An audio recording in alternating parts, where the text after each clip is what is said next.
Hey everyone, welcome back to another episode of Canadian Gamers, and I know today's episode was, well, not scheduled. This was supposed to air on Friday, but I did not have enough time to get the video ready, upload it, and all that jazz.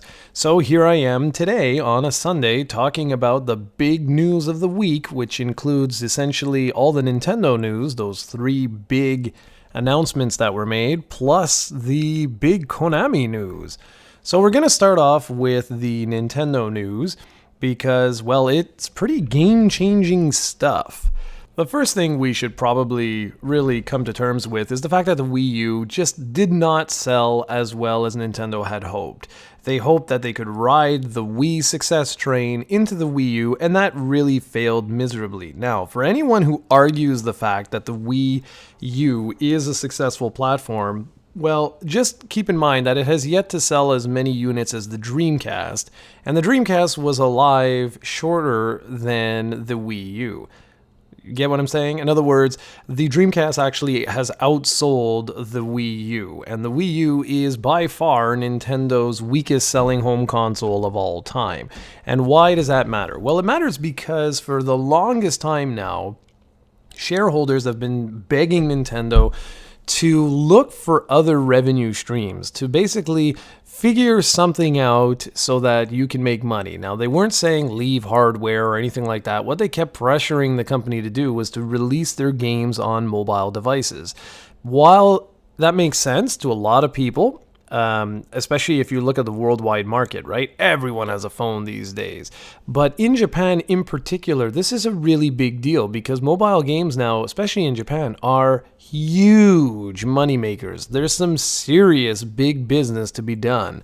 Hell, even SNK Playmore releases a whole bunch of games on mobile, and that's actually one of their main breadwinners for them with the pachinko machines. But anyways, so there was a lot of pressure on Nintendo to go mobile, or at least to start releasing games on mobile platforms, because like I said, the Wii U just has not lit the gaming world on fire. Although I want to mention one thing. I truly believe that in 5 years from now or 10 years from now, people are going to look back on the Wii U as one of the best game consoles of this current generation. They're going to all go, wow, I don't understand. How did that thing bomb? It had so many good games, sort of like the Dreamcast, what people say today. And the same, to a little bit of a lesser extent, with the Sega Saturn, because the Saturn was missing so many games that were released in Japan. But still, that's a killer platform that no one played. And I really do believe that that's what's going to happen to the Wii U, that people will come back to this platform in the future and say, wow, we were really stupid. We really should have given this machine a shot, because it really is a gamer's console. And currently it has the best exclusives of all the next-gen consoles. So anyways, with that sort of context out there, so now you've got the frame of mind I'm in, Nintendo comes out and they announce a partnership with a Japanese mobile developer called DNA. And the world exploded. Basically, what they announced was that DNA is going to distribute the games. They're even going to create the games, and Nintendo's going to publish them. But Nintendo will get into creating games, you know, as time goes on. I wouldn't be surprised to see Miyamoto touch that space maybe in a few years, because there's some real money-making opportunities for Nintendo here. Now, there are a couple of very important things to mention. Number one is the fact that they will not be porting games over to mobile. These will be brand new games.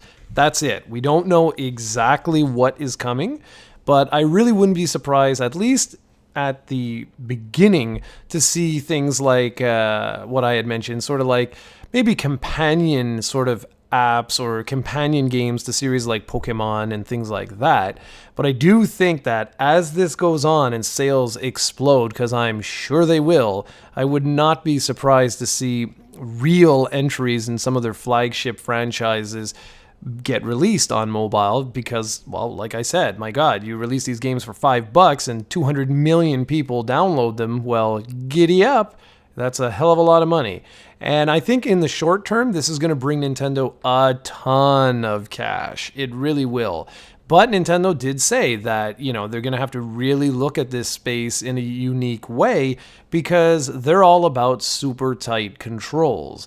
So it's going to be interesting to see how they gravitate to mobile. Now, do keep in mind that when the original DS was launched, it basically had a touch input or touch interface. Yes, it had buttons and things like that, but there were a lot of games that you could just play using the stylus. So I'm pretty sure there's going to be some really kick-ass games released on mobile from Nintendo in the not too distant future. And I've got good confidence in DNA. I think they're going to do a really good job, and Nintendo will not allow a developer to to release their game if it's crappy. So don't worry. Now, the internet exploded when this news came out because people were like, oh my goodness, Nintendo's leaving hardware. They're going the Sega route. We're all doomed now. Well, just to sort of calm the fans, Iwata-san, the president of the company, he knew that this was going to happen. So he, at the same time, announced that, well, we're working on something called Codename NX, and it's going to be a dedicated gaming platform. More information on that next year. Do-dee-dee-doo-dee-dee-doo. And the reason why I think it was okay to say this and the way he did it was for twofold. One thing was, in terms of the cell phone or the mobile games, yeah, I think it was smart because their stock probably could have got a really big hit if they only announced that they were going to, release some games on mobile or whatever. I think it would have been okay in the short term, but long term, I think their stock would have taken quite a hit on that. But what actually happened was their stock price skyrocketed, and I think it's a combination of the mobile news that all their shareholders were asking for, and also the fact that they did come out and say, look, we're not leaving hardware. We're still going to be making a dedicated game platform. We're going to talk a little more about that next year. And in fact, this news with DNA has actually got us so excited that we really want to focus on hardware. So what does this all mean, and what's my take on all this, and what have you? Well, I think for right now, they're going to play out the Wii U until next year. It's going to get its Zelda. It's going to get other games like that. But don't expect support past 2017. That's my prediction anyways. That's what I'm saying. I think that this new system will be released next holiday season, and I don't know what it is. No one knows. But I think it's important that they do stay focused on traditional games, and they're going to. So the thing is, what's going to be interesting to see now is how they separate all these games in such a way that they don't cannibalize their own markets. Now, what do I mean by that? Well, not right now, but let's say in 2 years from now. So we've got this NX console out, if it's a console. I'm kind of predicting that it's going to be a hybrid. It's going to sort of replace the 3DS and the Wii U, and it will be one system that basically bridges the gap between portables and a home device. It will be a really powerful portable, but that can also be displayed in HD on your television. That's my guess. And the reason why I think that is because if mobile turns out as I think it's going to, I think that's going to be their main cash revenue stream moving forward. Now, if they do decide to have 3 different platforms where we're going to have portable, mobile, and home dedicated console, and then assuming that the NX is their home console, that's where I'm not entirely sure how they would be able to sort of not kill the portable. Understandably, right now, the mobile market is just on fire. It's literally on fire. Kids are buying mobile devices. Parents are buying them for their kids. There's tablets and phones everywhere. So if Nintendo were to come out and say, okay, here's like the 4DS, whatever, like another dedicated handheld device that's just a handheld device, I just don't see that, because if you can buy Nintendo made games on mobile, granted they will not be the same games because they said they're not going to port them over, I don't see how they would be able to sustain that, because mobile games go for $5, $10 if they then charge $60 or $50 or $40 or whatever for a dedicated portable game, I don't know. I just don't know. I mean, there is a way they could do it. They could release like full-fledged Zelda games and Mario games and things like that on their dedicated portable, and then only do small little cutesy like puzzle type games, little action games, things like that on mobile. And then yeah, if you want the real Nintendo, meat and potatoes, you have to buy their hardware. But the thing is, I don't know how long-term sustainable that model will be, because pressure will come down from shareholders eventually, like I say, in 2 or 3 years, where they'll say, okay, release the next real Pokemon on mobile because it has the highest chance of selling the greatest amount of copies. You know what I mean? And then for the NX, I mean, that one, if it is a dedicated TV-based console, then yes, of course, that it won't cannibalize like any of the markets. It's just, I don't know. I'm kind of indifferent to this news in the sense that I don't know how to piece it all together. And obviously, no one does. It's all rumors and speculation right now, as well, more so than the news that I just told you. If you sort of start talking about things, we don't know anything. I mean, I've heard everything where people are like, oh, the NX is a phone, or this and that and everything else. It's all BS. All we know is that they're going to release a dedicated gaming platform. That's all we know. It's a gaming platform. I shouldn't say dedicated. They never said that. They just said it was a gaming platform, codename NX. That's it. They said that they're going to be teaming up with DNA to release mobile content that will not be ports. And the third piece of news was that they will have a new service which will replace Club Nintendo, that will work for cell phones, tablets, PC, the Wii U, 3DX, and the gaming platform NX. That's it.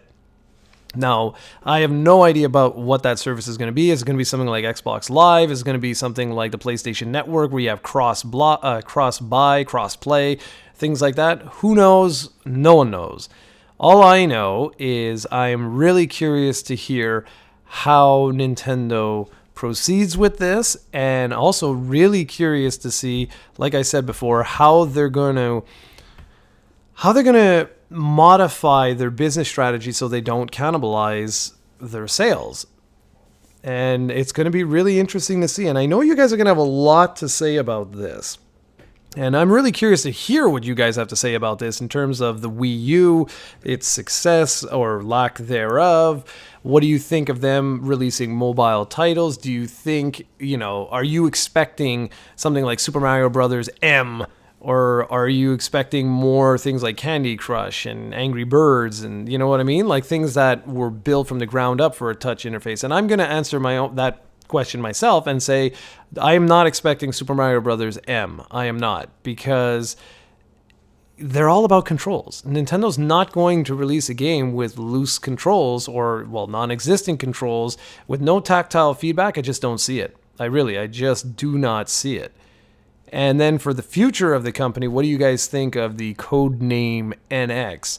For me, I do believe it's going to be a hybrid system where it will be, I don't know if it's going to be like two components or one component, but I've been saying this for a long time now, where I really believe Nintendo's next natural evolution will be to have some sort of a system that you can play anywhere at any time using 3G or LTE or whatever cellular technology in order to play online, and then be able to somehow link that to a television and display HD graphics so that you could literally continue to play your game wherever you are. But maybe that's what the service is all about. Maybe the NX is like that home hub, and then whatever their next handheld will be, you'll be able to take that and carry that and go all over the place, and then just continue where you left off in this quote-unquote HD version. But who knows? That's where you guys come in. I'm really curious to hear. Were you upset about the mobile news? For me, I look at it, like I said, I look at this actually as a very positive thing for the company's future. They need to continue to make money, and this is one avenue where they can do that. They can hook you in from, very little light mobile offerings, and then, you'll be like, wow, I want to play the real full thing, and you'll have to buy their hardware. But like I've said before, just not 100% sure how they're going to sustain this in the long term so that they don't cannibalize potentially their dedicated gaming market. But who knows? We'll see. Or dedicated portable gaming market. We will see. And the other big news was the fact that Hideo Kojima is going to be leaving Konami. He's going to stick around until the end of Metal Gear Solid 5 development, and then that's it. Apparently there was a whole corporate restructure, and yeah, so with this news, I can't say that I'm too annoyed or disappointed or anything like that. Because to be fair, he has worked on nothing but Metal Gear since, my goodness, since like the end of the PlayStation 1 days. We got Zone of the Enders, and that was pretty much it outside of Metal Gear. And I love Metal Gear, don't get me wrong, but it just seems like I want to see him do other things. And it sucks that he's only ever done, pretty much in most people's eyes, Metal Gear. I'd love to see him go back to like the adventure genre, maybe tackle something like Snatcher or Police Knots again. I would really like to see him just do something else. And if leaving Konami gives him the ability to do that, then I say, you know what? Power to him. Because just like when Shinji Mikami left Capcom, and then, he just released The Evil Within, and it was great. It was great to see him work on another survival horror. It wasn't my favorite, game ever, but it was still nice to see him actually doing something different. And the same is true with Kojima-san. I'm really looking forward to seeing what comes from him next. Now, the question is this a really bad thing for Konami, though?